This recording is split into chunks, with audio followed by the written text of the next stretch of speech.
শিশির ভেজা সকাল আর কুয়াশায় ঢেকে থাকা মাঠ, দূরের গাছের ফাঁকে ঝাপসা হয়ে আসা সূর্যের আলো।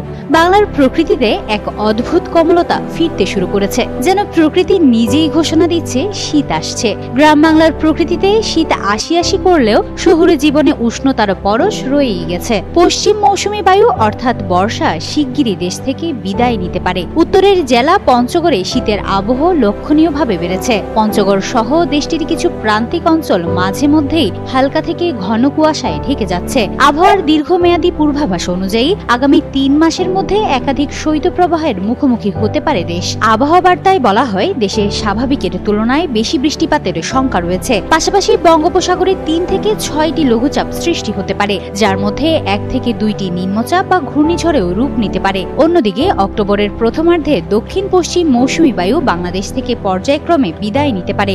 এরই মধ্যে সারা দেশে ৩ থেকে ৬ দিন মাঝারি থেকে তীব্র বজ্রবৃষ্টি এবং ৪ থেকে ৮ দিন হালকা থেকে মাঝারি ধরনের বজ্রবৃষ্টি হতে পারে।